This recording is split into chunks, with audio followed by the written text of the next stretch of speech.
Ia malo lava on sa ile malo le atunu ina wasfulu male tolu minute o te ai nei le tu lai ono sini au se talia te ton foi ia le ua tau seksiki mai tatou internet nei taimi ia ona o matuati munga lava matou nei ni sini ni sa welese ia te to ni ia so ia o le va ia tu lunga tala tau e pe folinga mai le ai masi ele lau fi ne ia so mafati munga ia ai peselia e momoli ato ia lo faanga mo la to uma lava e lo mafati pe inga se ngase tino fa ngia le atua ia maua pele soifua fa popo mai pele ma lo si mo oto mes fo ia nai tama matina ma tu lo fingai pe ma le tinga soifua matua ia fa moi pe le atua tarsanga ia foi musika o ne ia la le os fa fia lo to mo oto uma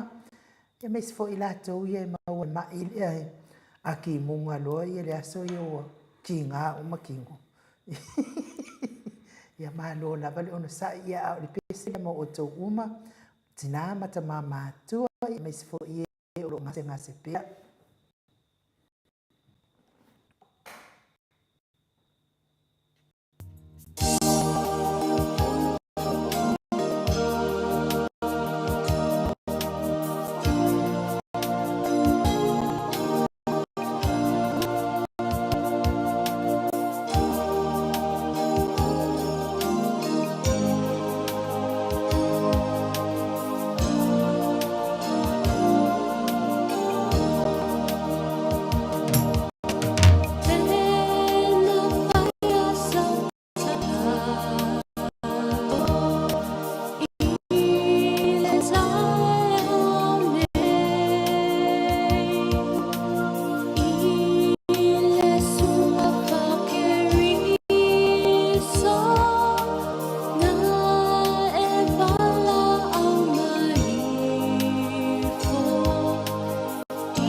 tu la e ono i sini au se tālia, ia o le vi inga o le atua no tau whaafonga mai ai.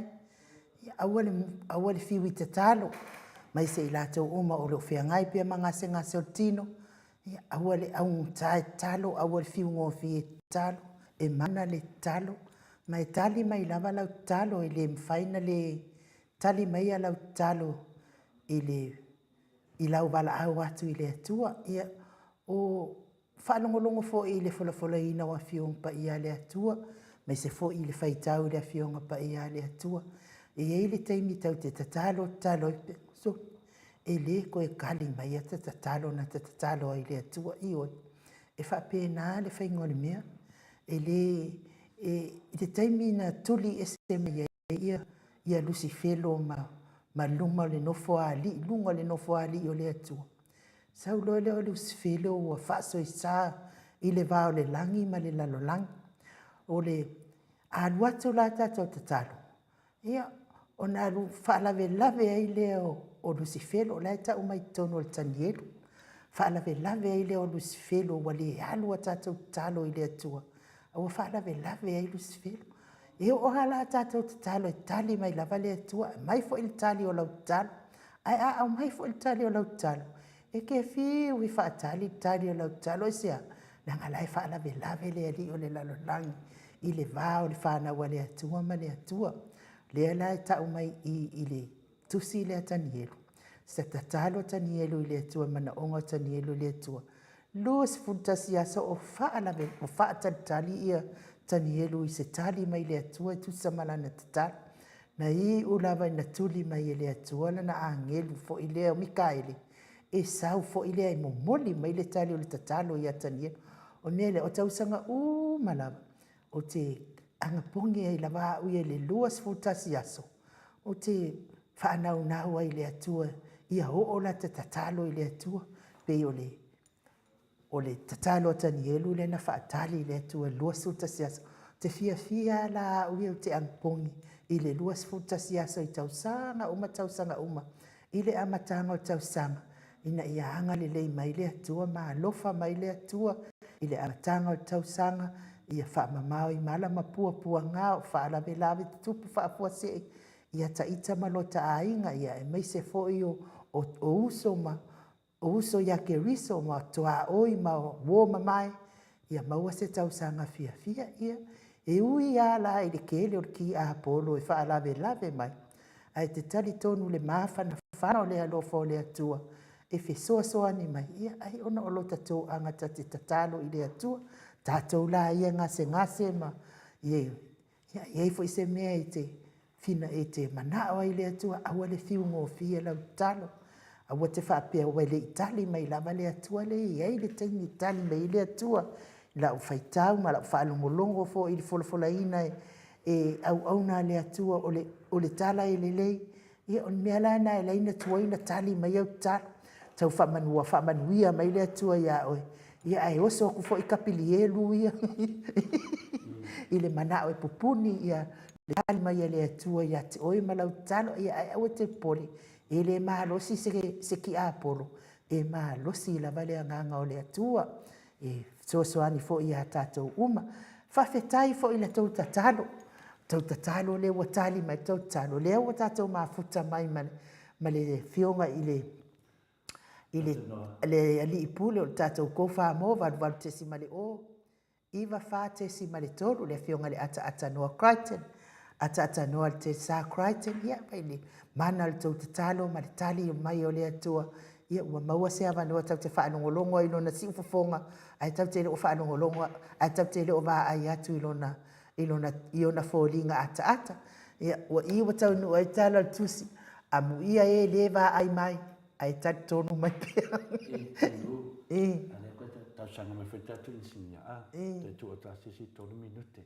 E leo nungana lena ngā internet. Ia e whamalulu atu i le tātou au whaafonga. Pe ono o tau whaafonga mai oe o lo mafuta mau mai. Ia o lo whai a stimu ngā mātou nei tai au man nei aso lua. O lo ua whai a ma whaale tonu o tātou penga ta whailang. A o tātou interneti le o uma o na saunia le fionga ta pao whaasina. o le mea e le